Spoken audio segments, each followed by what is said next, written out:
This unlucky kid gets smoked by Truck-kun and wakes up in a wild-ass isekai world packed with chaos and magic. He thinks he's just some regular dude, but deep down, he's got a hidden trait that makes him straight up immortal. On top of that, there's some mysterious magic buried inside him. But it ain't waking up on its own, he's gonna have to grind through brutal training in a world crawling with deadly beasts.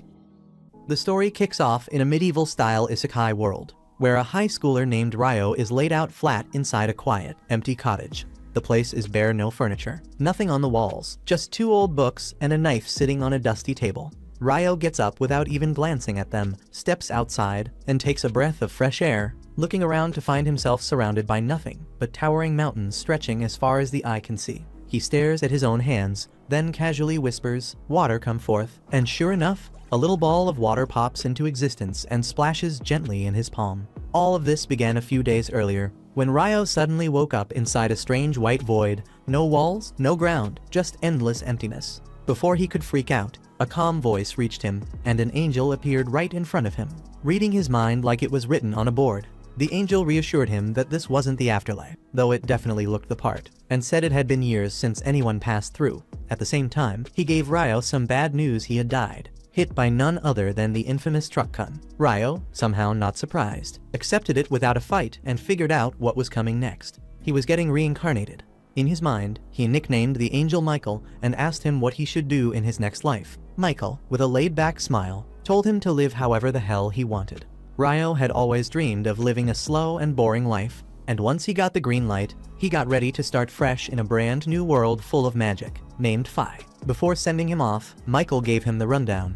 In the world of Phi, only about 20% of people can use magic, and lucky for Ryo, not only can he use it, he's also got the strongest compatibility with the water element. Since he asked for peace and quiet, Michael placed him in the forest of Rondo, alone in a small cottage, where he could take it easy. The angel stocked a nearby ice house with 2 months' worth of food and left 2 books inside the cottage, one about the local plants, the other about monsters. As for magic, he reminded Ryo that it's all about imagination and training. No fancy rules, no chance required. And for now, there's no danger. Michael threw up a barrier around the place to keep forest monsters out. Now, Ryo gives water magic another go, and, with a little focus, conjures up a floating ball of water. No chant needed this time, which is pretty damn convenient for a main character.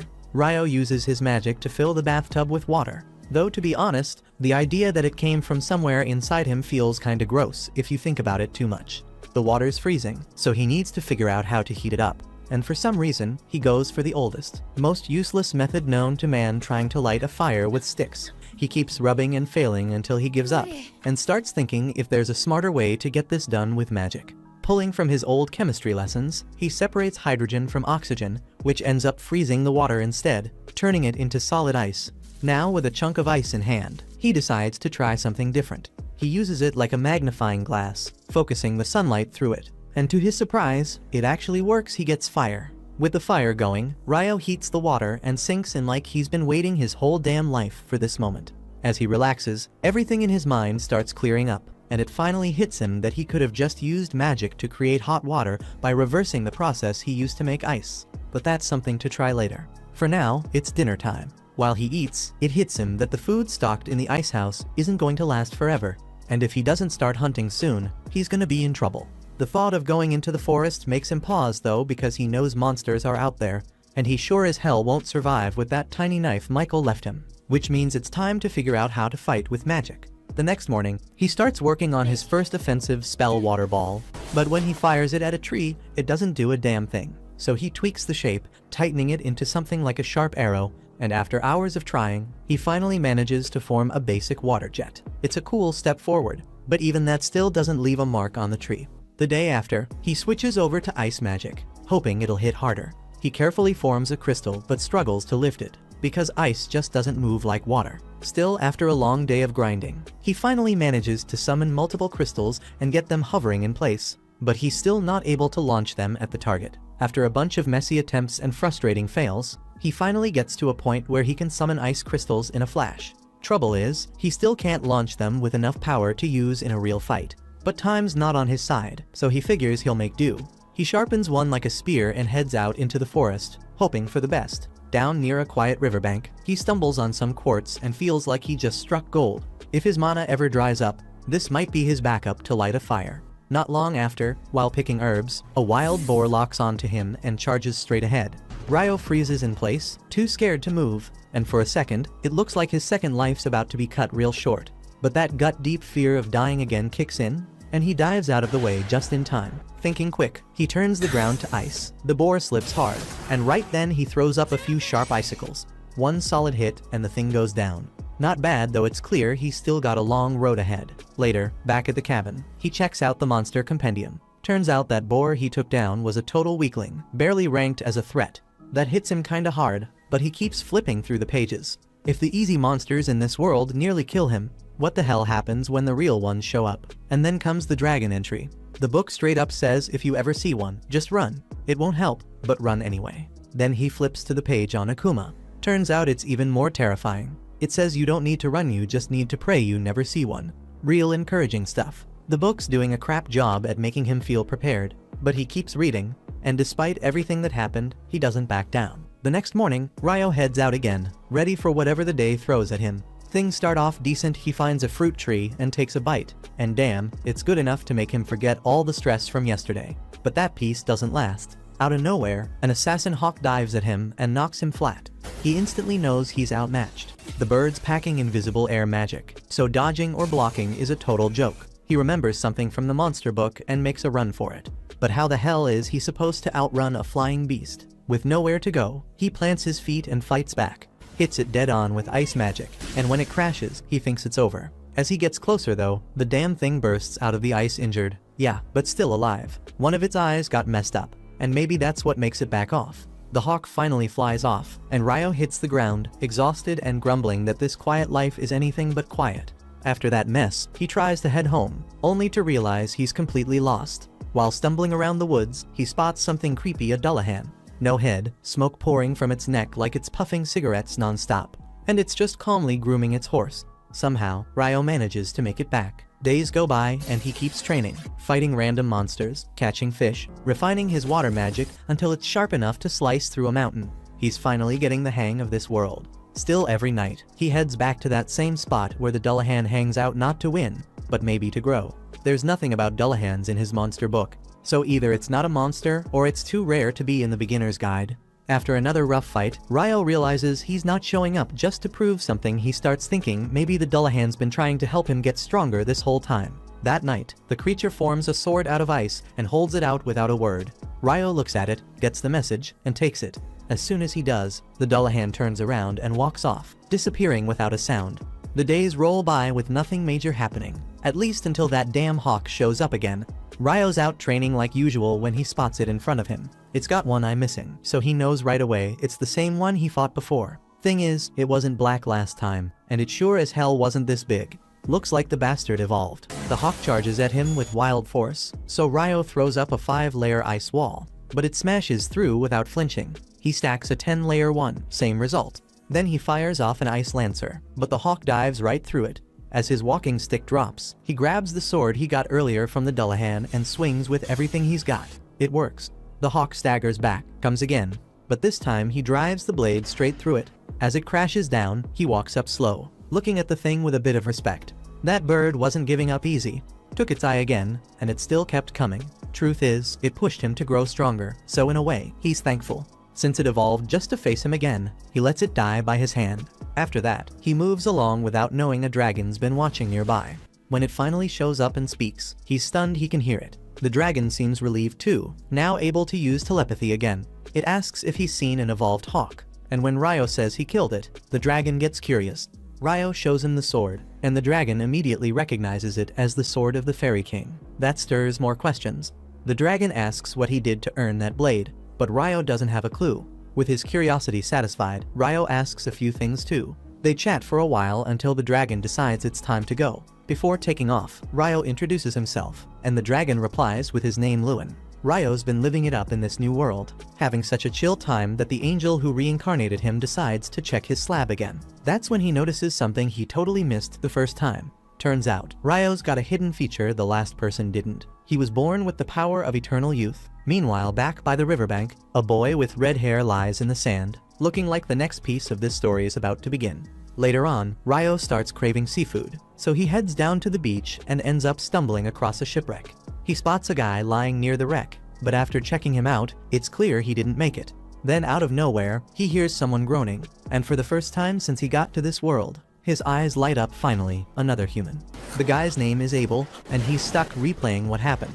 Some giant octopus-looking thing attacked their ship during a storm, and next thing he knows, he's sinking fast. But when he wakes up, he's in Ryo's place, confused but alive. Right away, he gets up and starts looking around for the others. He steps outside and gets hit with more confusion, because this place looks nothing like anywhere he knows. While he's still trying to figure it out, Ryo shows up behind him. Abel's shocked, not just because he didn't sense him even though he's trained for stuff like that, but also because of how the guy's dressed. Still, he keeps it to himself for now. He thanks Ryo for saving him, and Ryo tells him straight he only managed to save one. The rest were already gone. Abel shrugs it off and says they were smugglers anyway, but before he can say more, his stomach starts making noise. Ryo tells him they'll talk over food and leads him back inside. While eating, Abel can't help himself. He finally brings up the clothes. Ryo says it's all he's got, no fabric around to make more. Abel suggests buying some but stops short, realizing maybe the guy's just broke. Ryo clears it up, says there's no one else around to buy from even if he had the money. Abel then asks if Ryo hunts his own food. He nods, points at the knife, but Ryo flexes with a bit of water magic, saying that's how he does most of it. That gets Abel's attention. Turns out only half the people in this world can use magic, and he's in the half that can't. That surprises Ryo, since the angel told him only about 20% could. Either way, Abel says he needs to head to the shore, wants to check something out for himself. While they're walking, Abel tells Ryo to let him handle the front if they run into trouble. Ryo says there's no need, but Abel insists he doesn't want to be the guy always getting saved. Ryo shrugs and tells him to do what he wants. When they get to the wreck, all the bodies are gone. Abel figures the sea or some monsters dragged them away. He thanks Ryo again, knowing he'd be in that pile too if not for him. He says he didn't find what he was looking for, and now he's thinking about reuniting with his crew. The storm must have dragged them way south, and he's got no clue which way to head. Then it hits him. He turns to Ryo and asks if he'd want to tag along. Ryo's caught off guard, and Abel adds that having him around would help him find his way back. And once they get there, he'll help Ryo land a decent job and live better. Ryo thinks it over for a while.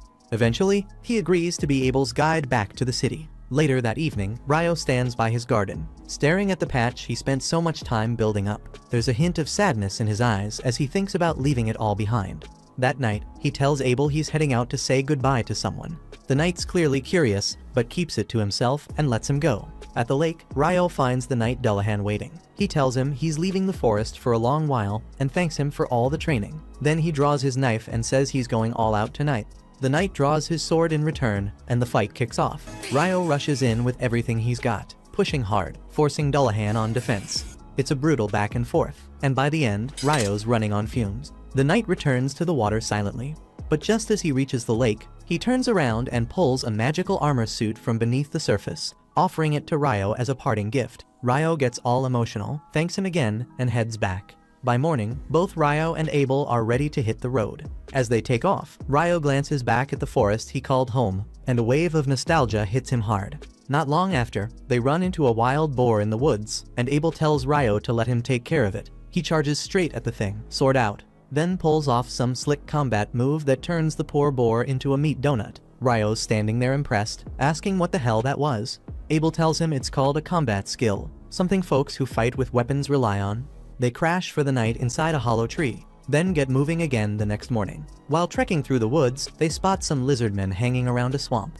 Abel doesn't want to mess with them, says they're pretty damn strong, so they switch up the route.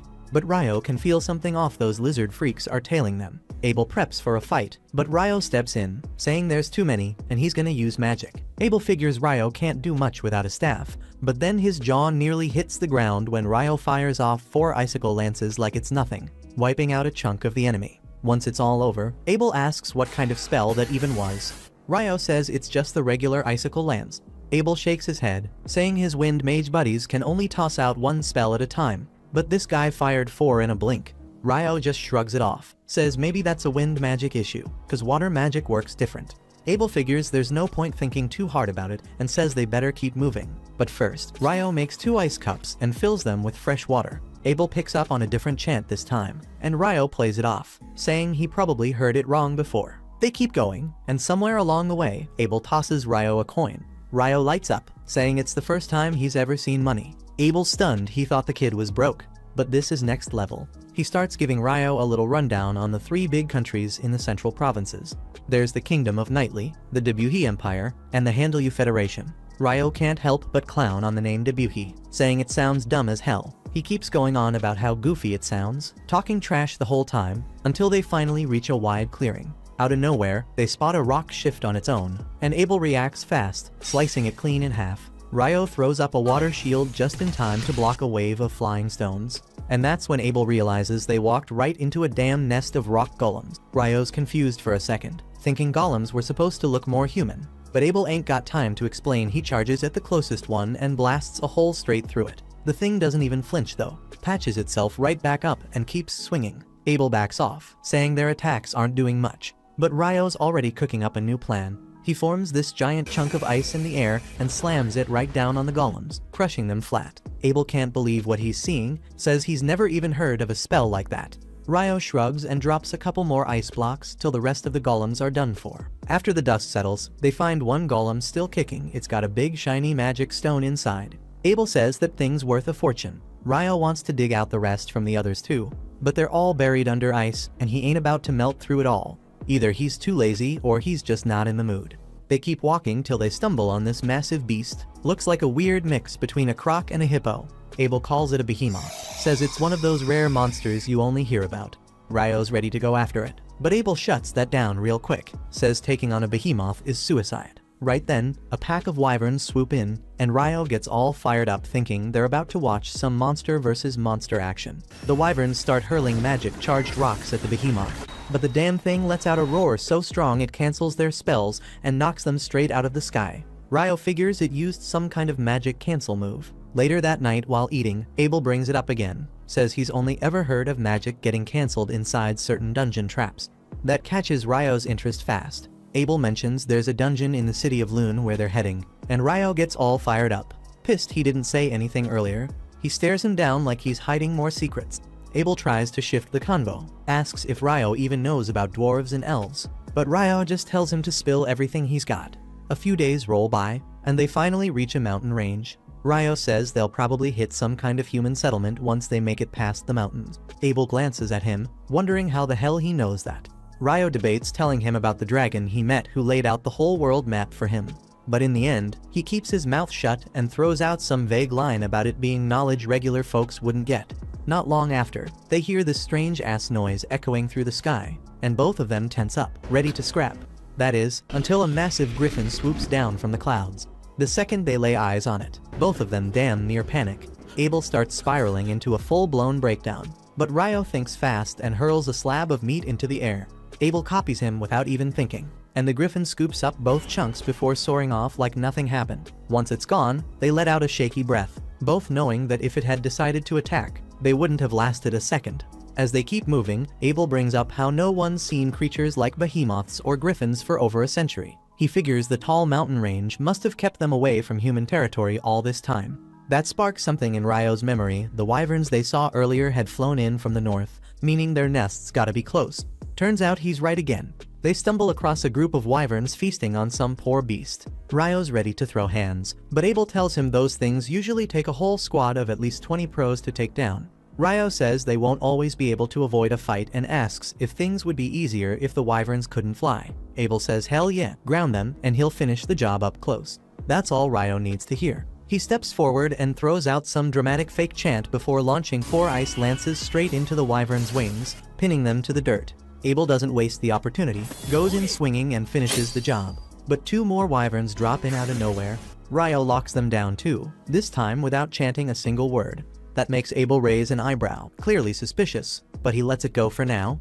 They scoop up the magic stones from the fallen wyverns and keep pushing north. They finally make it past the mountain range and step into the green hills, where Abel's taken aback that they not only handled wyverns but scored a ton of magic stones that'll bring in serious money once they hit the Empire. That's when Ryo suddenly wonders which country they're even headed to, saying he's fine with anything as long as it's not the Debuhi Empire. Abel tells him the Debuhi place is further north, which makes Ryo let out a breath of relief. Abel raises an eyebrow and asks if Ryo's got some kind of beef with them. Ryo says he's cool with the people and all, but the name is just way too cringe for him to deal with. Abel finds that reaction pretty weird, but whatever. Ryo then spots a road up ahead, and when he sees it runs from east to west, Abel realizes the mountain range they crossed wasn't your average bunch of rocks. Ryo notices he's thinking hard and tries to ask about it, but Abel brushes it off and points out that the road should lead them to the nearest town. Ryo lights up at the idea of finally sleeping in a real bed, and Abel tells him the town food's worth trying too. By nightfall, they reach the place, grab a meal at the inn, and Abel brings up the guild. He tells Ryo to register with the Adventurers Guild since the license works as ID, and it'll save him the tax when entering new cities. He reminds him he had to cover the entry fee with a silver coin, and Ryo claps back, asking if he's planning to log every coin he drops for a friend. That gets Abel a little embarrassed, but he keeps the lecture going. He explains how joining the guild means they'll buy monster loot and magic stones from him at a decent price, since only alchemists know how to work that stuff right. Ryo gets curious and wants to ask more, but the waitress shows up with his food, cutting him off, and when he sees what's on the plate, he freezes. He stares at the plate of curry, stunned it even exists here, because even in isekai anime, the hero has to go through hell and back to craft a good one. He was kinda looking forward to that journey too, but this one smells perfect, tastes just as rich and nostalgic as the one he had back in Japan. Before he knows it, the plate's clean, and he's ordering more without hesitation. The next morning, Ryo won't shut up about the curry, going on and on about how damn good it was, teasing Abel for hiding such gems from him. He jokingly tells him to spill all his secrets, which freaks Abel out for a second, though Ryo's just hoping he'll talk about the best dessert spots in town. Abel nervously says he's not into sweets and walks off, leaving Ryo wondering why he's acting so weird. They get back on the road, and before long, they arrive at Loon, a town surrounded by golden wheat fields. As they approach the gate, a guard named Nimmer spots Abel and nearly freaks out, saying he was reported missing months ago. Abel brushes it off, saying a lot happened, but he's back thanks to Ryo. Nimmer shakes Ryo's hand with genuine gratitude before pulling Abel aside to catch up. Once inside, Abel suggests they head straight to the guild. With Abel vouching for him, Ryo can skip some ranks right out the gate. Normally, newbies start at F rank, but if someone B rank or higher recommends them, they can jump to D rank from the start. Ryo nods, clearly interested. At the guild, the moment Abel steps in, the whole place lights up. Everyone rushes over like he's some kind of damn hero. Ryo's happy for him, seeing how loved he is, so he steps out for a breather, figuring Abel deserves this moment. While wandering outside, Ryo suddenly bumps into an elf girl. He's drawn in by her sharp ears and pretty face, but she's eyeing him just as much, focused on his outfit. She recognizes the coat he's wearing, saying it belongs to the Fairy King, and assumes the king must think highly of Ryo to gift him something like that. He has no clue what she's talking about, but before he can ask, she says she's in a rush and hopes they meet again, then disappears down the street. Ryo stands there frozen, trying to make sense of what the hell just happened. When Abel steps out to get him, he drags him back inside and proudly introduces him as the guy who saved his life. The others start thanking Ryo left and right, and for once, he doesn't mind being the center of attention. Right after that, Abel brings Ryo to the front desk and tells the receptionist to register him as a D-rank adventurer under his recommendation. The receptionist freezes for a second, shocked that someone from Abel's squad is vouching for another person, since that's never happened before. Abel says Ryo's not your average guy, and this one's different. The receptionist explains that even with a recommendation, Ryo still needs to prove his strength before getting the rank. Abel nods and says he'll talk to the guildmaster about that directly. They're asked to wait, and a moment later, the door slams open and the guildmaster Hugh storms in all dramatic, completely fired up the second he hears Abel's back. Abel quickly introduces Ryo and says he wants him to take the rank-up exam. Hugh says they can't just bump someone up without testing their strength, but Abel hits him with a straight face and says Ryo's even stronger than him. Hugh nearly laughs in disbelief till Abel drops the bag of magic stones on the table. Hugh stares at the pile and loses his damn mind. That much magic means they didn't just fight one or two wyverns. They cleared out enough to wipe a kingdom off the map. Abel casually tells him not to panic, since they hunted them all south of the Malefic Mountains, so the danger's already dealt with. Ryo gets curious about that mountain's name, wondering if it means anything, and Hugh's reaction says it all. He says no one comes back after crossing the Malefic Range, not even top-tier adventurers unless they've got a damn good reason. The idea that Ryo and Abel made it through is unreal to him, and without wasting another second, he bumps Ryo's rank up on the spot. Right then, Abel's old crew barges in, and things get emotional fast. They'd pretty much given up hope of ever seeing him again, Hugh gives them space to reunite while he steps out with Ryo to finish the registration. As they walk, Abel calls out and tells Ryo to wait for him at the front desk after he's done, saying he's got something special to show him. Once that's settled, Hugh leads Ryo to his office, telling him that Abel's crew, the Crimson Sword, is one of the strongest and most well-known parties they've got. Ryo's not shocked or anything, but he's kinda wondering if jumping straight to D rank is really fair. Hugh gets it, but says he's known Abel long enough to know that no way in hell could he solo a wyvern, which means Ryo clearly helped in that fight, and that alone earns him the rank.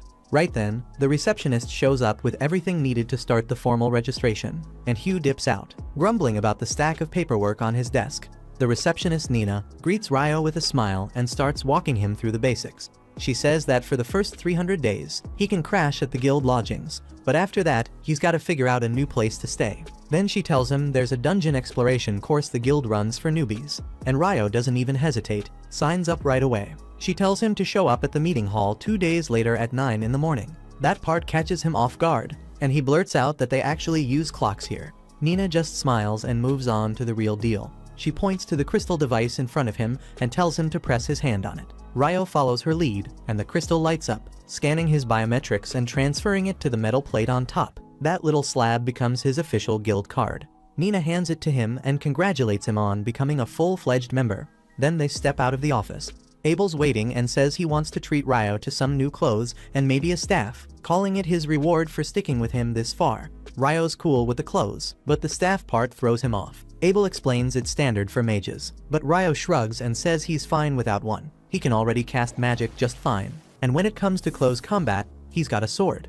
Abel raises a brow and asks where the hell that sword even is, and Ryo casually points to the little knife he's been carrying. That's when Abel really starts to question reality, but Ryo brushes it off, saying there's something way more important than gear right now. He needs solid info about how this world works before anything else. Not long after, he figures out that the hours, days, weeks, and months in this world run exactly like back on Earth, and they even use the metric system to measure stuff. At this point, he's convinced someone from Earth must have shown up way back and flipped the whole setup, which explains all the familiar things around here. Right then, Abel shows up from the store after covering what Ryo bought, then tells him the real fun hasn't even started yet. He drags him to a massive impact with his guild buddies, all throwing a party for his safe return. They go hard all night, and by morning, Nina's gotta pull Ryo out to show him where he'll be staying. She brings him to a room already housing 2 rookie adventurers. The brown-haired guy calls himself Mills, and the blonde one's Ito. They welcome him in, and once Nina bounces, Mills starts going on about how into her he is. Ito tells him to quit dreaming about girls way out of his league, then shifts the convo to ask Ryo about the guild lodgings. Before long, Nina swings back in with another new recruit tagging behind. The kid nervously says his name's Ammon. He looks pretty young, so they ask his age, and he says he's 16. His parents just passed, so he's diving into adventuring to survive. Nina tells them to make him feel at home and tells Ryo to meet her in the hall with Ammon the next day. Meanwhile, Abel's filling in his crew on what he's seen Ryo pull off using magic with no staff, freezing wyverns, and wiping things out with ice. One of them, Lynn, ain't buying it. She starts dropping logic about how magic doesn't work like that with range and placement. But Abel swears that's exactly how it went down. He even brings up how Ryo took out rock golems using blocks of ice, which Lynn flat out says should be impossible. Then Rihia, another teammate, chimes in, saying there's only one person who ever showed that kind of power, the Inferno Magician. But that name's mostly a bunch of rumors since no one alive saw them in action. Some of them start getting nervous, wondering if Ryo's that strong. What if he flips sides or backs the Empire? Abel shuts that down quick, saying there's no way, since Ryo straight up hates the name Debuhi Empire too much to ever support it. Back in the room, Ryo's cracking jokes with his new crew, thinking how wild life's gotten, but it honestly feels good. A couple days later, Ryo and Ammon finally finish their dungeon speedrun bootcamp for newbies, and their instructor announces they'll hit up the dungeon's first floor this afternoon. Ammon is already panicking at the thought of his first real dungeon run, but Ryo tells him to chill the hell out, because if he stays tense like this, he'll just tire himself out before they even step inside. The instructor then turns to the group, asking if anyone still needs something clarified, and Ryo immediately asks whether adventurers can warp directly to floors they've cleared before. The instructor is clearly surprised by the question since normally only seasoned dungeon crawlers would know to ask about that. He goes on to explain that while some dungeons down south have built-in warp points between checkpoints, sadly Loon's dungeon isn't one of those fancy places with special perks.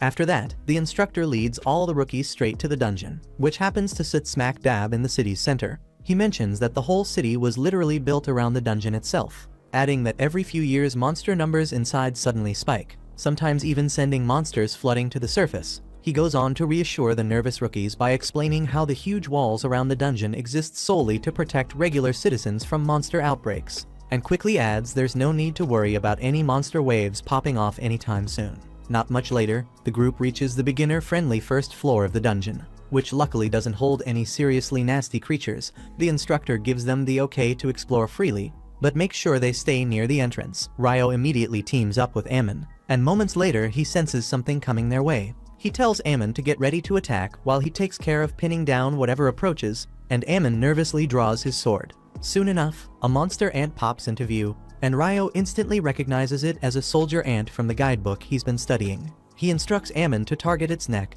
while he traps it firmly using ice spears. Ryo perfectly pins the monster flat against the ground, allowing Ammon to slice cleanly through its neck, earning himself his first ever kill. Ammon goes crazy excited over this success, and Ryo quickly retrieves the ant's magic stone as a trophy marking their first official victory. That evening, they have dinner alongside their roommates who insist on throwing a mini celebration for their successful first dungeon run.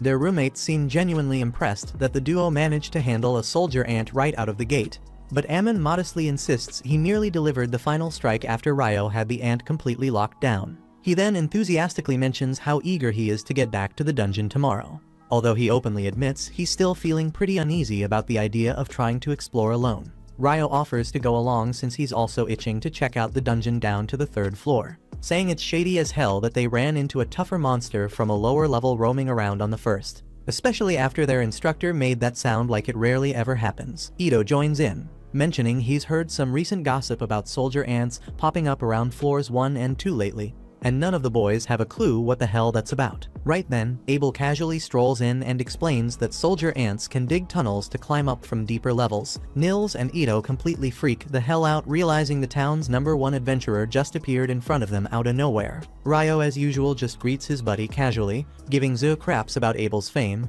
Abel teases him by asking the guys to watch over Ryo since he seriously lacks common sense.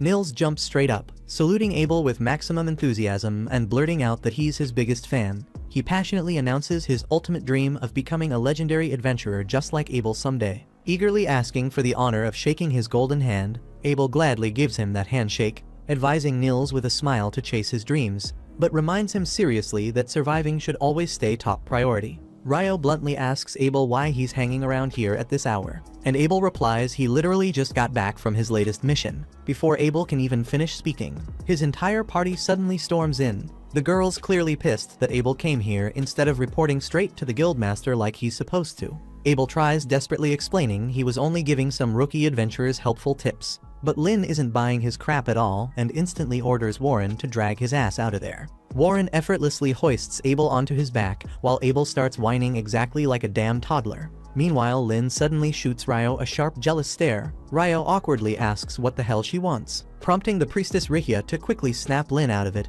and politely apologize to Ryo for their rude interruption.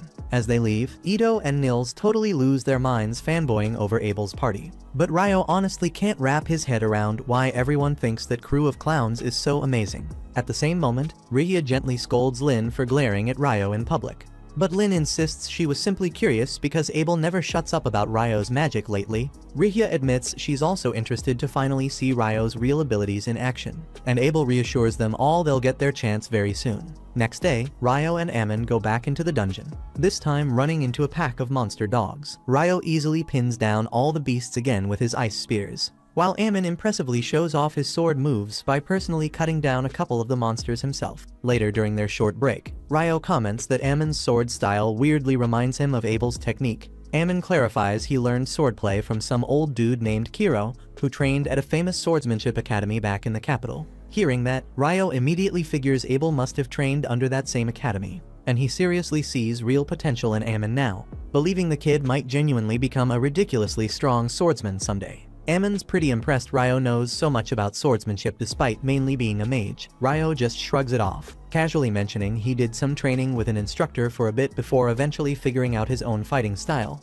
He notes that Ammon's current sword technique looks exhausting as hell physically, though it's also super reliable. suggesting he just needs to boost his stamina. Ryo recalls Abel getting up at sunrise every single morning during their travels to practice sword forms, pointing out that even talented guys gotta bust their ass to improve. Aemon instantly gets hyped up by this, promising he'll work even harder to become strong, and Ryo gives an approving nod. Next morning, Ryo heads over to the library and is blown away by how freaking huge the place is. He asks the librarian where he can find some books about alchemy, and she leads him to shelves filled with beginner manuals. Overwhelmed by the sheer number of choices, Ryo figures he needs fresh air to clear his head. But just as he steps out, everything suddenly turns pitch black as a total solar eclipse covers the entire city in darkness. Ryo stares up at the sky in disbelief, barely able to grasp what's happening around him. Moments later, he realizes something weird as hell went down. Everyone around him completely vanished, leaving him all alone in a creepy, unsettling silence. Suddenly, he senses danger rushing at him from behind. Trusting pure instinct, Ryo spins quickly, summoning a solid ice barrier just in time to deflect a powerful burst of flames. He tries to figure out who just tried roasting him alive. Then he notices a terrifyingly attractive demon lady strolling toward him, looking like she stepped right off a Hollywood action set. She grins confidently, clearly amused to find a random human stuck inside her domain, definitely planning to kick his ass.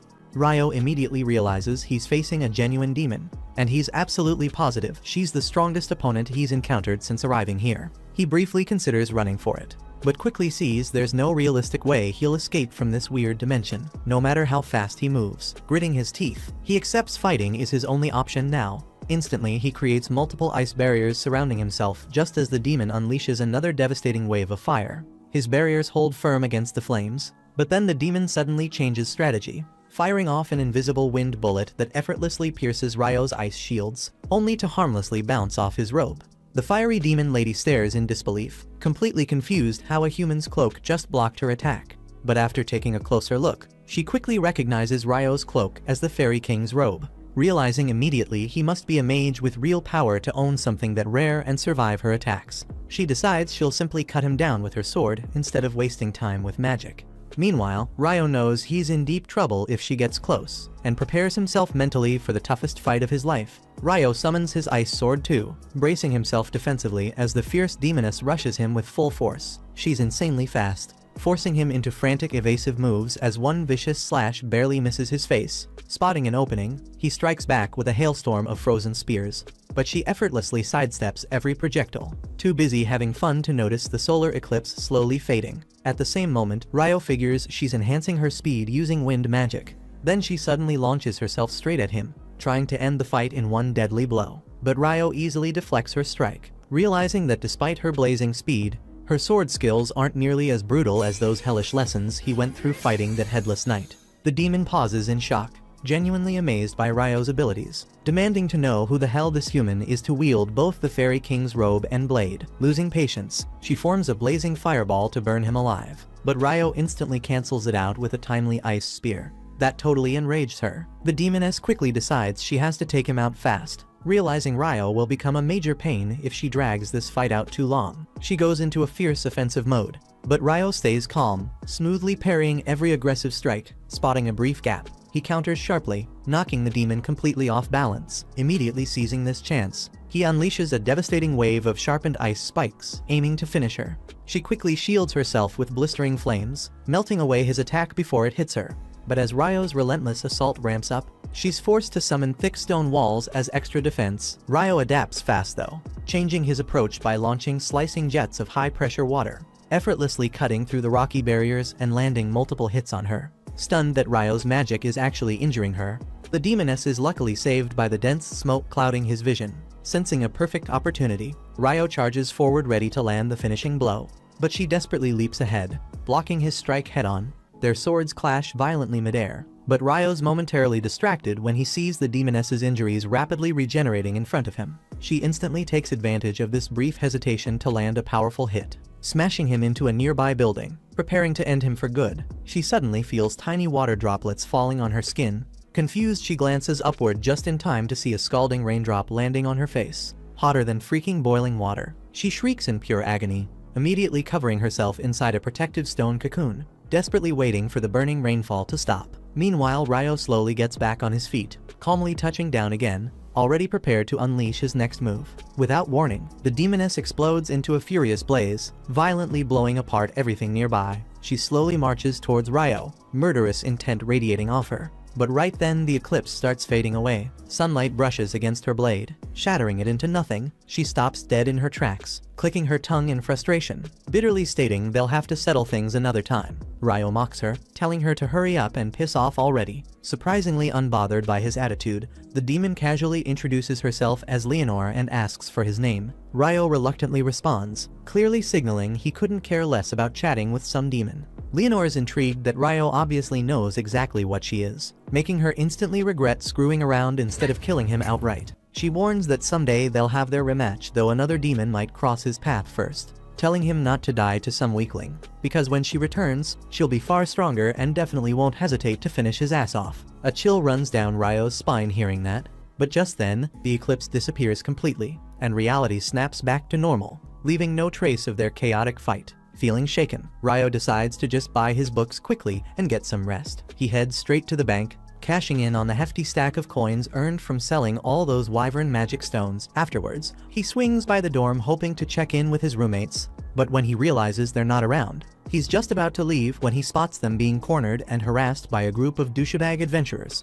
Nils and Ito curse at the group's leader, a big jerk named Dan, for cowardly ambushing them while they're still injured. But Dan sneers back that monsters won't show them any pity either when they inevitably die in the dungeon. Suddenly, Dan's cronies drop unconscious as Ryo quietly knocks them out from behind, calmly telling Dan he's absolutely right. But maybe he should take his own advice sometime. He casually taunts Dan, asking if he's planning to run now that his buddies are out cold. Enraged, Dan recklessly charges Ryo, but he effortlessly sidesteps him, smashing his sword handle directly into Dan's gut, forcing the bully to puke out what's left of his breakfast. Ryo immediately shifts his attention to healing his injured friends, lightly scolding them about needing to toughen up so no weak-ass punks can catch them off guard again.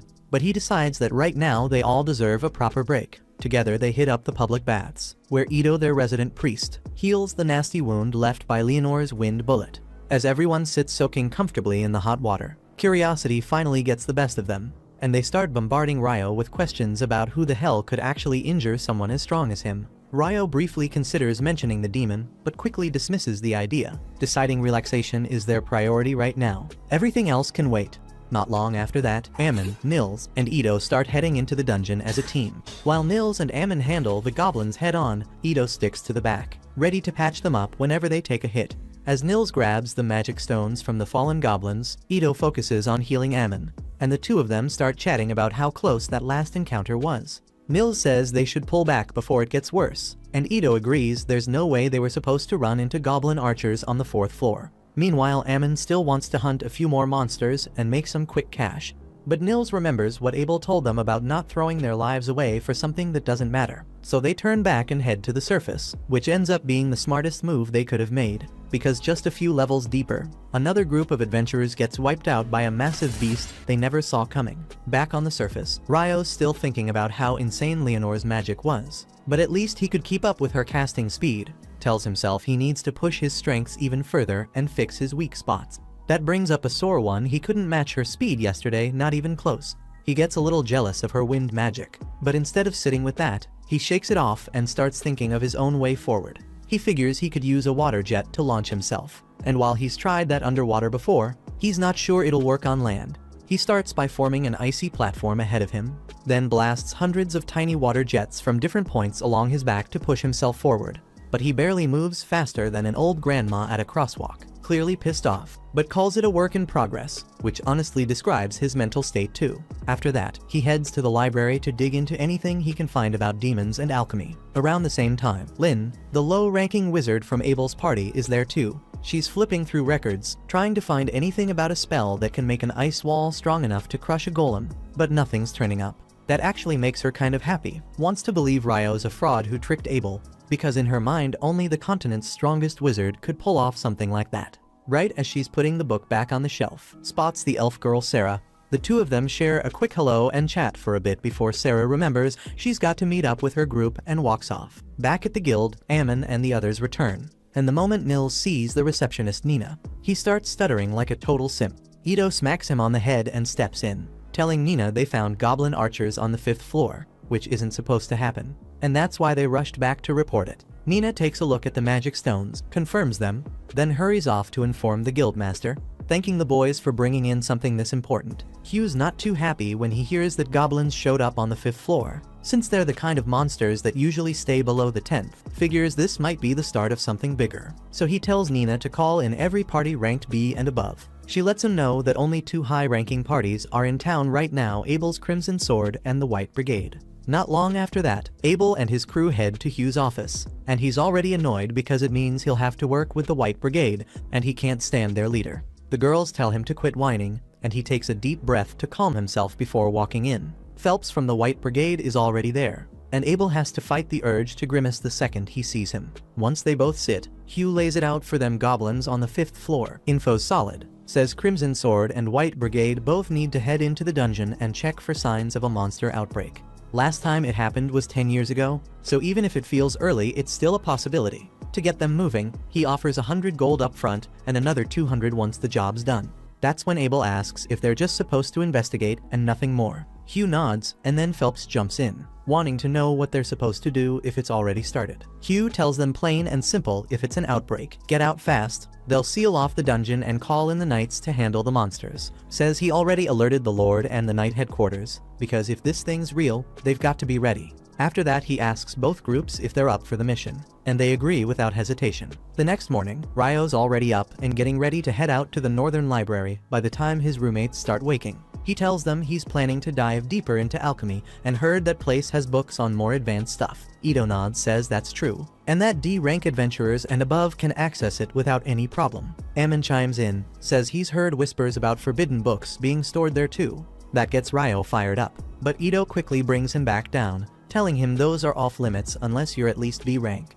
They all wish him luck on his little knowledge quest while they start gearing up for another round in the dungeon. By the time Ryo reaches the Northern Library, he already loves the vibe, starts scanning the shelves for the right books, and jokes to himself that if he straight up asked someone where the demon books are, they'd probably lose it. As he makes his way up the stairs to the 1st floor, his eyes land on someone unexpected, Sarah the elf girl, and he's instantly captivated. While that's happening, Hugh and the 2 elite parties finally arrive at the dungeon gates.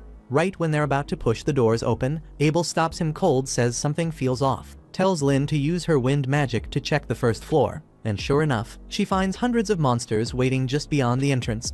That's all the confirmation they need, the outbreak's already started. Hugh immediately orders everyone to fall back and contact both the knights and the guild. Back at the guild, Nils and the others see a notice saying the dungeon's been sealed off, and they figure it's because of those goblin archers they ran into. But before they can say much else, a man bursts in yelling that a monster outbreak's begun, and all adventurers are being sent to the dungeon walls to help hold the line. Meanwhile, Ryo and Sarah are still staring at each other like nothing's happening out there.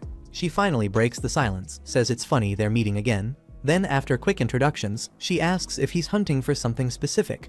Ryo almost blurts out he's looking into demons, but switches it up saying he wants to study alchemy to create golems. Sarah looks impressed. Creating golems isn't exactly beginner level stuff, tells him there aren't any books that focus directly on that, but she offers to show him the ones that'll help the most. Says she knows the library inside and out. They talk a bit about books and adventuring along the way, and that's when Sarah mentions she's actually the only member of a B-rank party called Wind. Ryo remembers someone told him there's only one elf in the whole city, and she nods, says elves don't usually hang around with humans, but she's always been the odd one out.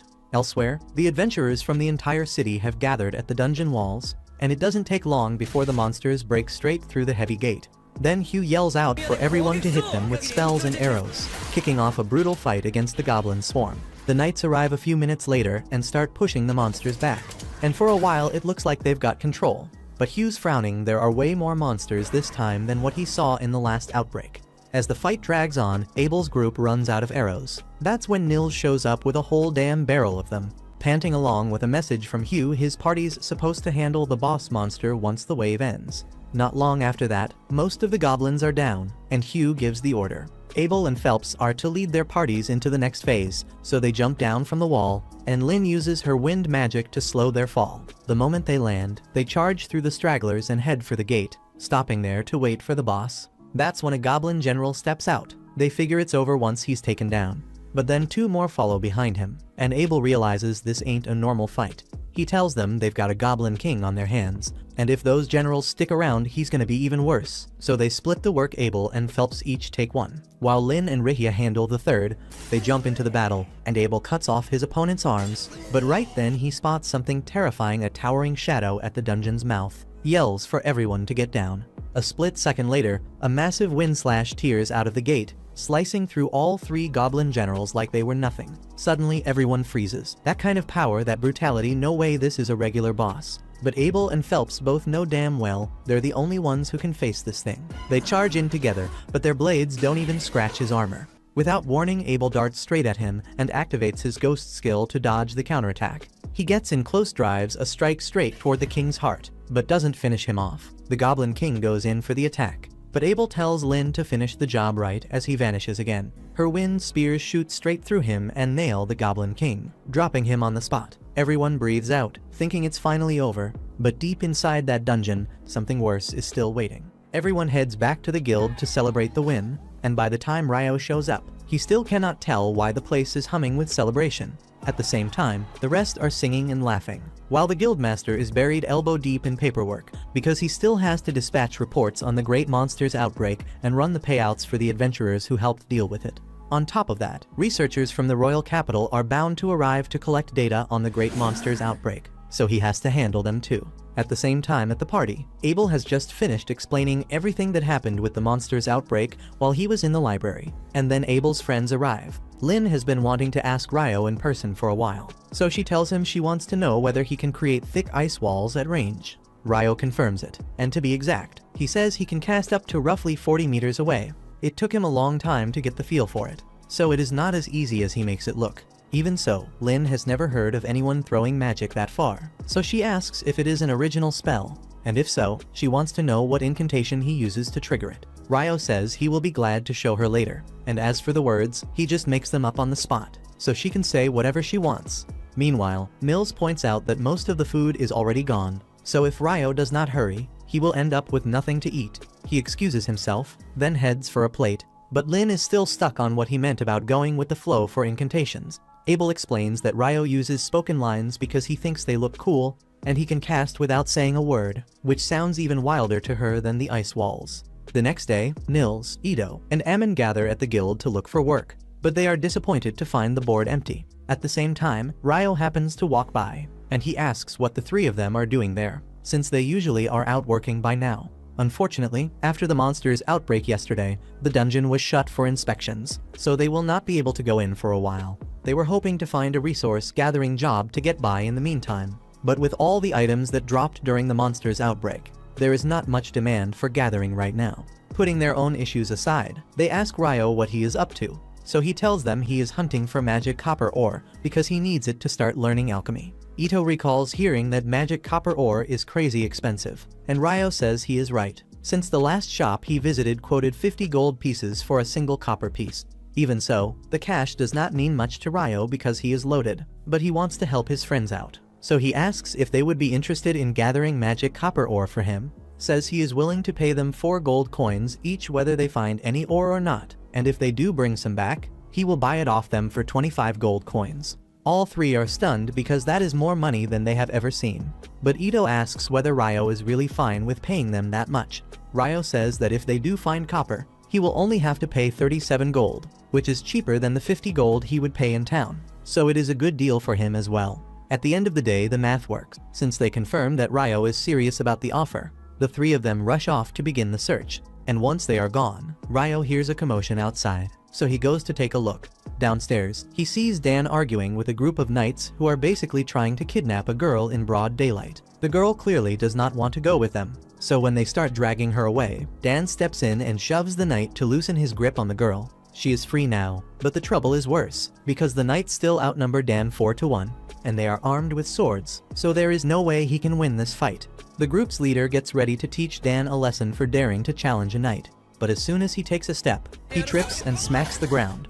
Everyone watching is confused, since there is nothing near the knight's boots. What the hell? Faces twist in confusion, and the knight refuses to swallow the embarrassment of tripping over his own feet, so he accuses Dan of doing something to him. However, as he tries to stand back up, he stumbles again. Not long after, Phelps arrives, and he is appalled by the stunt these so-called knights have pulled. At first, they try to lean on him, since in the city they outrank adventurers on paper, so the scare tactics bounce off Phelps, because while he is an adventurer, he is also a noble, and he stands his ground. His full name is Phelps Heinlein, and the second the knights hear he is Heinlein, they realize they screwed up. Phelps's father, Alexis Heinlein, was the former captain of the Royal Knights, which means the Heinlein family holds real sway over the order, so Phelps could probably have them sacked on a whim if he wanted. If he had been there while they tried to kidnap the girl, he would not have thought twice about ending them. Right now, he only knows they were about to gang up on Dan, so he rips into them for disgracing knighthood and tells them to get lost before he changes his mind about letting them go. Once they clear out, Phelps glances up at Ryo because he noticed what Ryo did earlier, even from the edge of the crowd. He had already heard from Abel that Ryo's magic was ridiculous, but seeing it with his own eyes still blows him away, since he has never watched anyone fire off spells at that kind of distance, or with that kind of precision. Of course, he does not plan to tell anyone that Ryo is the one who made those royal knights slip, since that would be a hassle for Ryo to deal with. But he genuinely appreciates the help, because he feels personally responsible for letting trash like that wear royal colors in the first place. Later that night, Ryo is grabbing lunch at the tavern when Abel drops in, but it is rare to see Abel without the rest of his party. So Ryo immediately figures he must be heading for the red light district after this.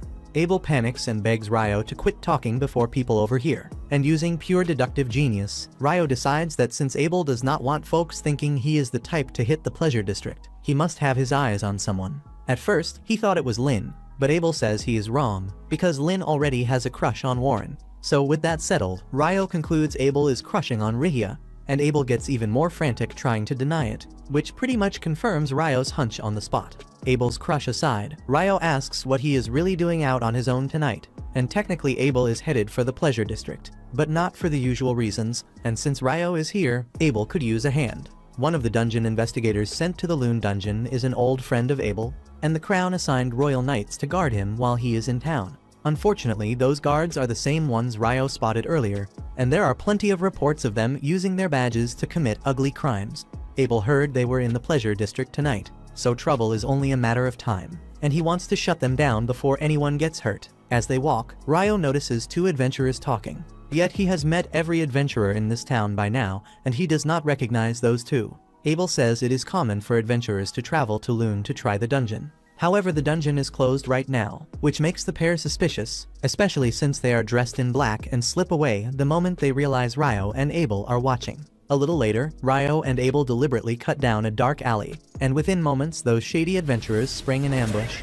But Ryo saw it coming, then drops ice on their heads and floors the lot of them. To be honest, that was way easier than he expected. Even so, they still have no idea what these guys were planning, so they will hand them over to the guards for interrogation. Elsewhere in the pleasure district, Phelps walks alone while the knights creep up behind him.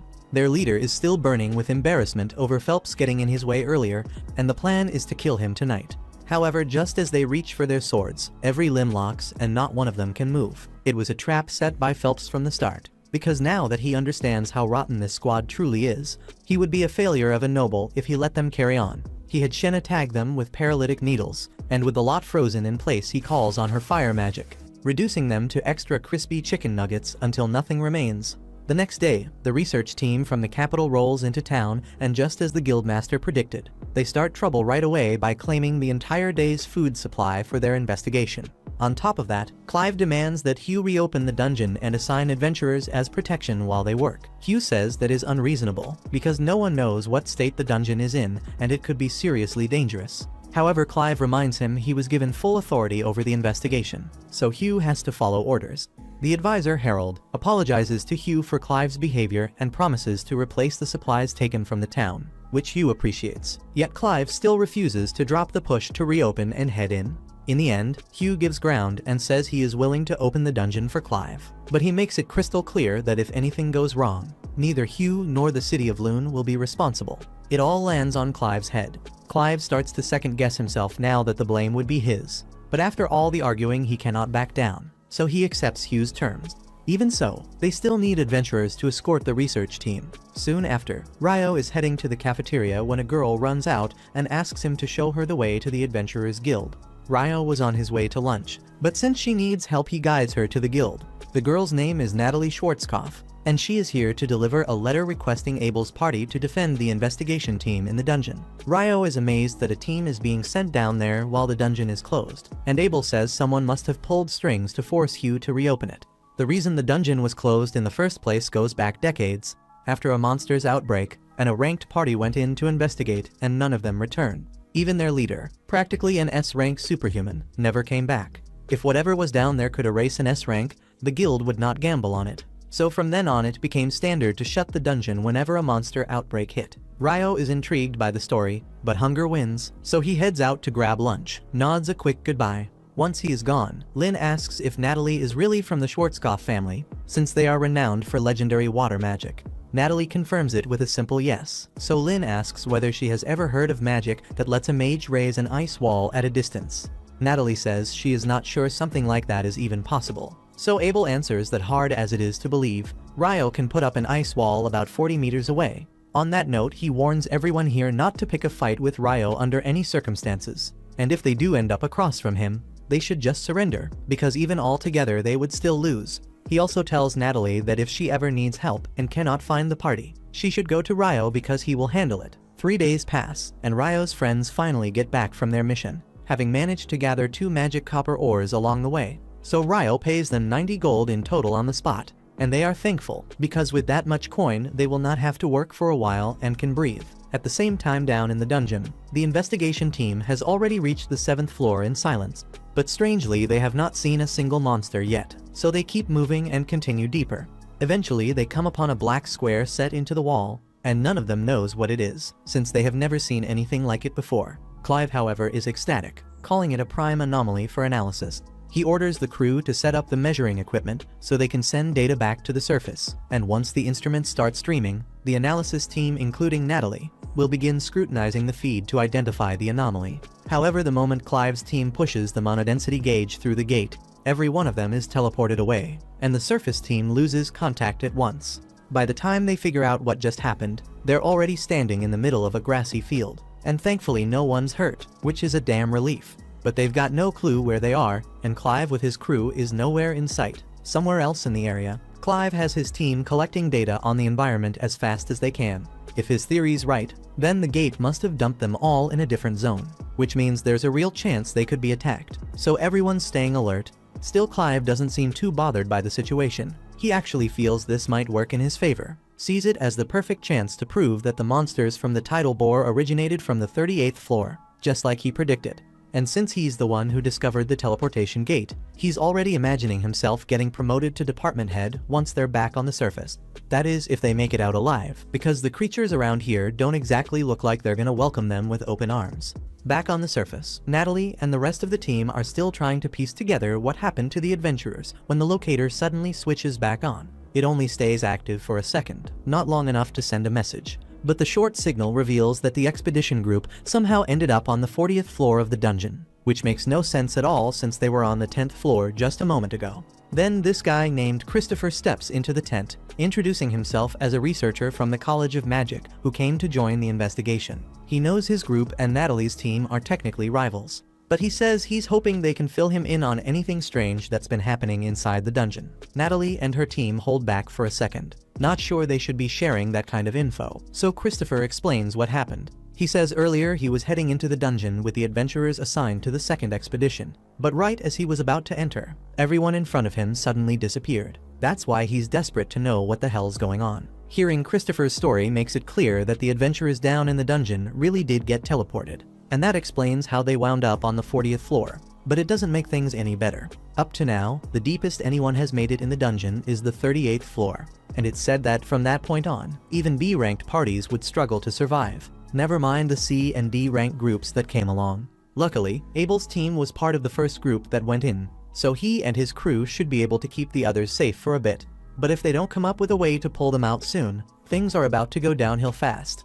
When Natalie hears that Abel and his whole party are still trapped in there, she suddenly remembers what he told her before heading in. So she hurries off to the library to find Ryo and ask for his help. At the same time, back at the guild, Nina walks into Hugh's office and lets him know something's gone wrong. The team that entered just vanished after stepping through. and no one's been able to reach them since. So Dean Christopher wants Hugh to come right away so they can figure out what the hell's going on. Hugh jumps up from his desk and tells Nina he's heading out immediately, but asks her to keep the whole thing quiet till he gets back, because if the rest of the adventurers hear about it, it could send everyone into panic mode. Meanwhile, Ryo's wandering through the library like usual, but he's not having much luck with his research since he has no clue where to look. He wishes Sarah were around since she'd probably know exactly where to find the stuff he needs, and turns out he's in luck because she's standing just one aisle over. Ryo lights up when he sees her and walks over, telling her he's been trying to dig through anything on eclipses and tidal bores, but he's totally lost on where to begin. Sarah says she'd be glad to help since she already knows where that kind of info is kept. She actually believes there's a connection between eclipses and the tidal bores, because before the last one hit, there was an eclipse 2 days earlier, and that same pattern has shown up again and again in the past. Even so, it took her a ton of digging to figure out that connection. So now she's curious why Ryo suddenly cares so much about the topic. But there's no way he can tell her he fought a demon downtown during the last eclipse. So he quickly switches gears and asks if she knows why magic stones shift colors. Sarah knows Ryo's hiding something, but decides to let it slide for now and explains that a stone's color depends on how long the monster lived. He'd already figured that out, which is part of why the tidal bore caught his interest, because every report says the stones taken from those monsters were completely clear. Right now, people think the monsters come up from deep inside the dungeon during a tidal bore, but those clear stones suggest they had barely spawned in. He remembers the older tidal bore records said the same thing about clear stones, and it throws him off because he didn't expect this place to have such detailed archives. Sarah tells him the documents are actually falling apart and written on old parchment, so even most librarians don't know they exist. But she knows exactly where they're kept and can show him if he wants.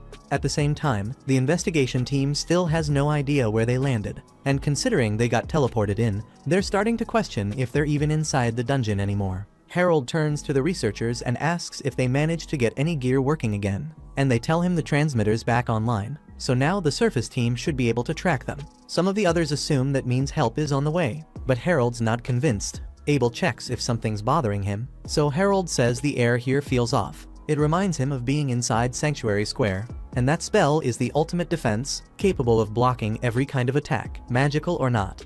If this place has that same kind of feel, then they might be sealed inside some kind of massive barrier, totally cut off from the outside. Abel is starting to grasp how serious this has become, so he tells Lynn to activate her probe spell and check the area for anything unusual. She does, and her wing-based magic scans a group nearly 500 meters out. Most of the signals read human around 100, but a dozen of them don't match anything she's familiar with. It's definitely odd, but that's all they've got right now, so they begin making their way toward the source together without delay. Back on the surface, Hugh's just been told the investigation squad was warped down to the 40th floor, and he's stunned by how cursed their luck is, because even if he rounded up every single adventurer in the city for a rescue operation, none of them would ever reach that far below. Beyond that, no one has figured out what triggered the teleportation in the first place, so Christopher warns that sending anyone else would be reckless unless they understand the cause. With no real options, they're forced to wait it out and hope the team's still alive. But the moment we look at them, it's clear they're anything but safe. Fire is crashing down on Clive's research crew, and while a few mages throw up shields fast enough to stay alive, plenty of others don't make it in time. Clive is struggling to understand how things collapse this fast. But one thing he knows for sure is that the enemies attacking them match the ancient descriptions of demons he once studied. And if even part of those old records is true, then they're in serious danger. A squad of adventurers makes a move to strike first and catch the demons off guard, but they're torn to pieces within seconds, and those who survive that are burned down to ash.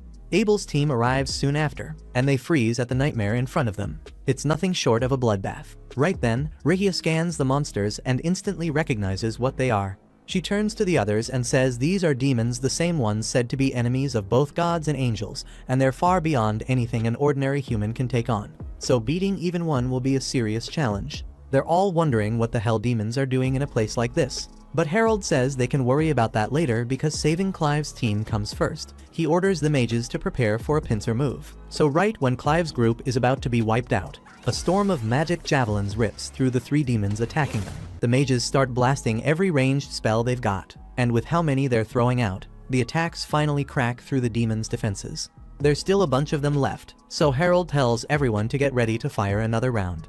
The demons try to fire back with their own attacks, but the mages already had a shield up, so nothing interrupts their assault. At this rate, Harold thinks they might be able to win if they keep this pace, but the mages don't have unlimited mana, so they'll burn through their energy before it's over.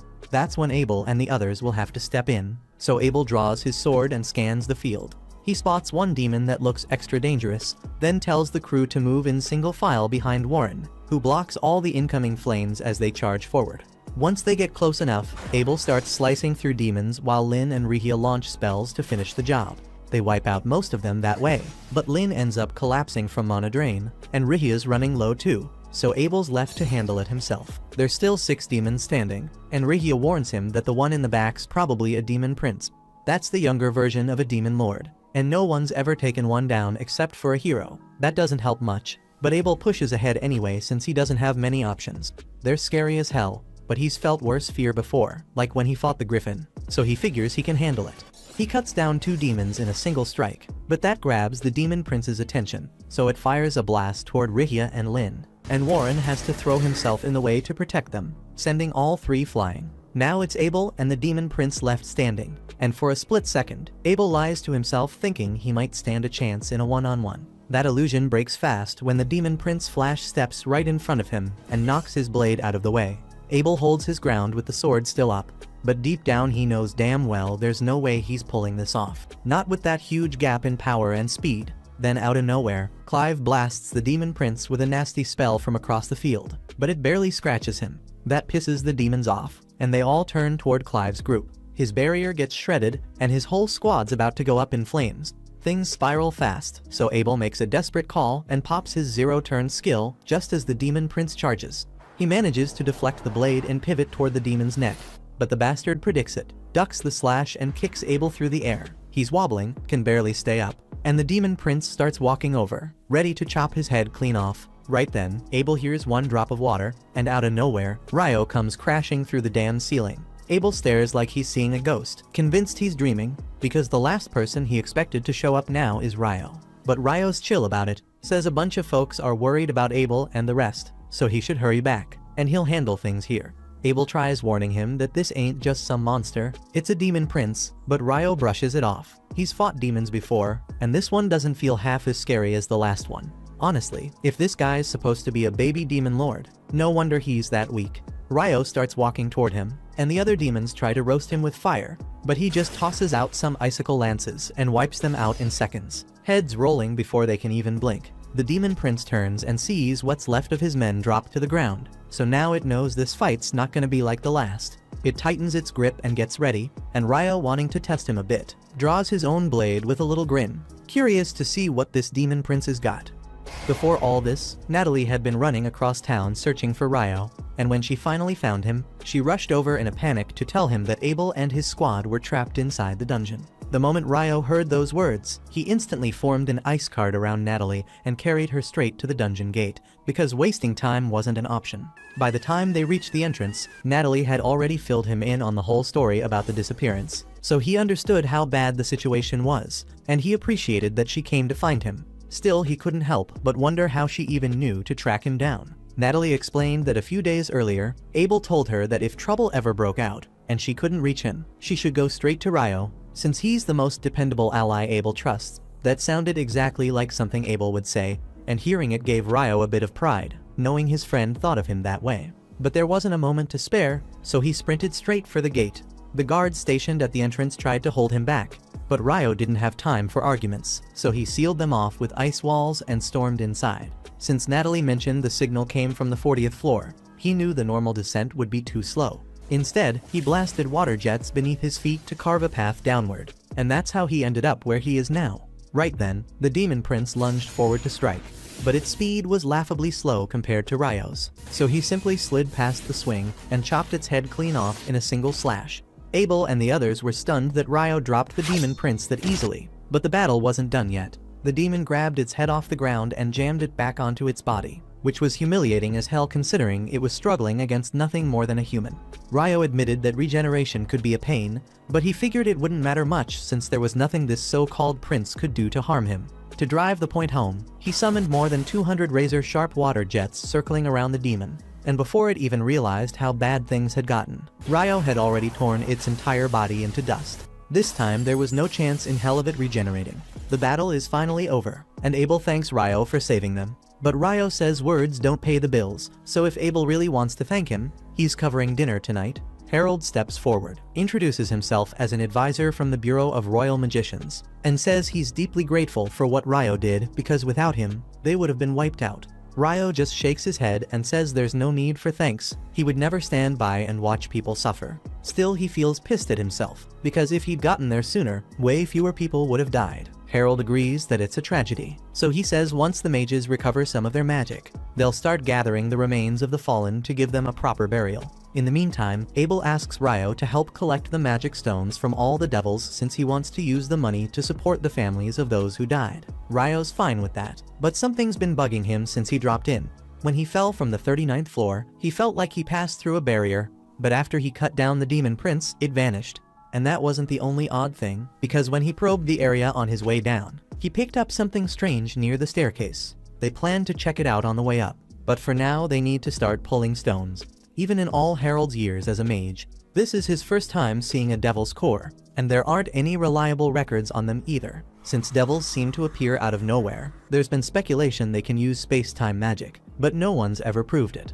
Far away, the hero's party has just activated an altar meant to summon the Demon Lord, and a portal rips open right in front of them. Leonore steps through, and the hero calls her the Demon Lord, which just confuses the hell out of her because last time she checked, that's not her title. She only came because she felt a surge of weird energy and wanted to see what it was.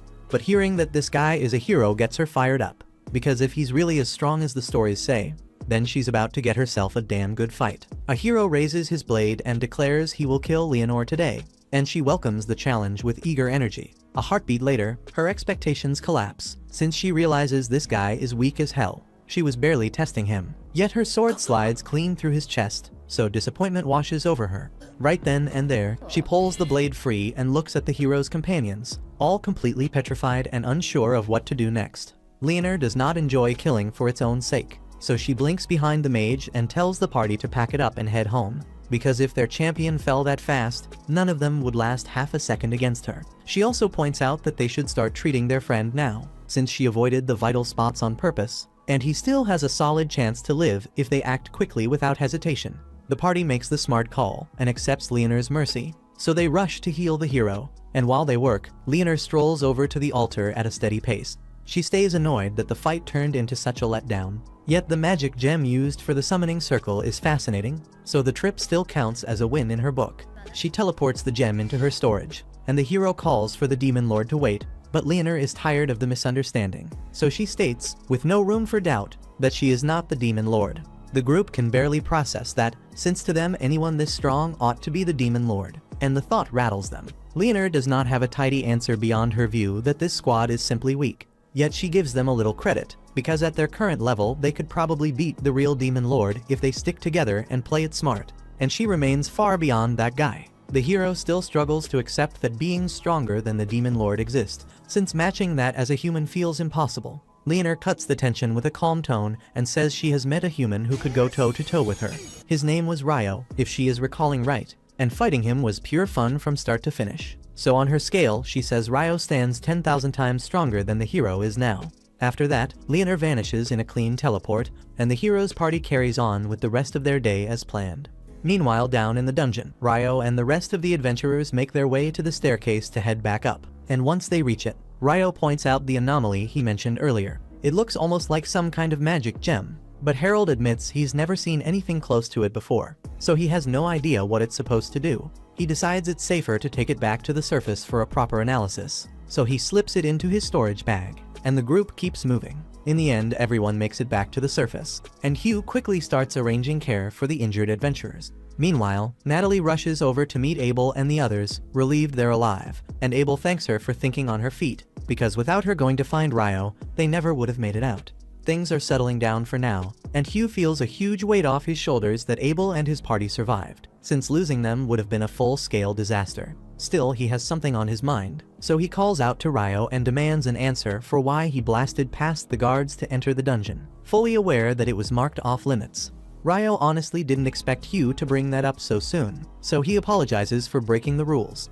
However, Harold immediately steps in and tells Hugh to cut him some slack, because if Ryo hadn't barged in like that, not a single one of them would have made it out alive. Hugh is stunned by that and turns to Harold, asking what the hell he's talking about. Harold doesn't want to get into it here with so many people listening, so he pulls Hugh aside and suggests they talk privately inside a tent. Once they're alone, Harold lays everything out, every detail about what went down in the dungeon, from the devils showing up to the fight with the demon prince. Hugh can barely process it, since devils appearing at a time like this is insane, and the fact that anyone walked away is nothing short of a miracle. He assumes Abel must have carried the entire fight to protect the others. Harold agrees Abel's effort was incredible, but even he couldn't stand up to the demon prince. Just when death was certain, that's when Ryo arrived and turned the whole thing around.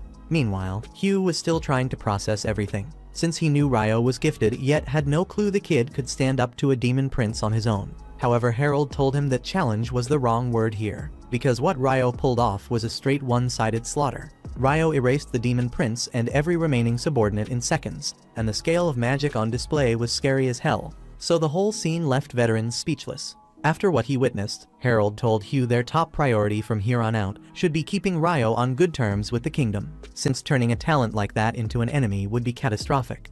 On that note, Harold asked for Hugh's cooperation in scrubbing any mention of Ryo's real power from the field report, because the last thing they needed was a pack of foolish aristocrats learning too much and trying to force Ryo into nonsense. The following morning, Ryo wandered through town and caught a delicious smell on the breeze. He followed the scent to a curry spot, and to his surprise he found Sarah already seated. Sarah was just as surprised to see him there, yet she could not blame him, since the curry in this place had a reputation for being the best. They placed their orders, and with a quiet moment finally on the table, Sarah asked where he lived these days. Ryo explained that he was staying at the guild dorms for now, and that answer threw her for a moment, since those rooms were usually for rookies. Still, he added that he was technically a rookie, even if the desk promoted him to D rank the day he registered as an adventurer. Sarah said that kind of instant promotion was rare, and she could tell he carried more strength than he let on, so the decision made sense to her in the end. After they finish their meal, they step outside and Ryo wonders why he almost never sees Sarah at the guild, even though she's listed as an adventurer. She explains that it's kind of a long-term deal in the royal capital, so she rarely has to visit the guild at all. She mentions that she's the sword instructor for Margrave Lune's Order of Knights, and since they're already on that subject, she asks if Ryo has any plans afterward because she'd like to have a sparring match with him. Not long after, Ryo and Sarah are in the training arena, and they're about to start. Then Ryo wants to know how she figured out he used a sword even though he's a mage. She says she could tell from his footwork and stance, and she adds that it isn't rare for a mage to fight with more than spells, so it made sense to her. Right then, the match kicks off and Sarah bursts forward at incredible speed. Yet Ryo reacts in time and counters, so Sarah lights up because almost no one has ever dodged her opening strike on the first try. Ryo is just as surprised, since he wasn't expecting her to be that fast, and she admits she wasn't even serious yet, so she says she'll go all out now. From there, Ryo hangs on through her relentless flurry, and the pace is damn intense, but he can barely keep up, so he gets overwhelmed soon after. Once the match ends, Sarah hugs him out of pure excitement, since she didn't realize he was that talented. There aren't many who can last that long against her, especially when she's using wind magic to boost her attack speed and Ryo isn't using any magic at all. She'd love to keep sparring. Then she remembers she has a tutoring session with the Margrave's son coming up, so she heads out. After that, Ryo decides to head home, and on the way he runs into Hugh. They're both moving back toward the guild, so Hugh tells him to hop in because he has something to discuss, and it's about the incident where Ryo rushed into the dungeon without permission. He tells Ryo there's no need to be nervous, since Harold already explained how much Ryo did to save the investigation team, and Hugh is grateful for that. Even so, the rules say he has to hand down a punishment, so he says he has a job for Ryo. At that point, Ryo feels a little confused, since a mandatory job sounds too lenient to count as punishment. Yet Hugh tells him not to overthink it. Then he explains the assignment plainly, and it's an escort mission that will take Ryo on a round trip to the city of Whitnash. Thank you for watching to the end. If you enjoyed this recap, please hit the like button and subscribe. If you have any suggestions or tweaks, share them in the comments. They help me improve.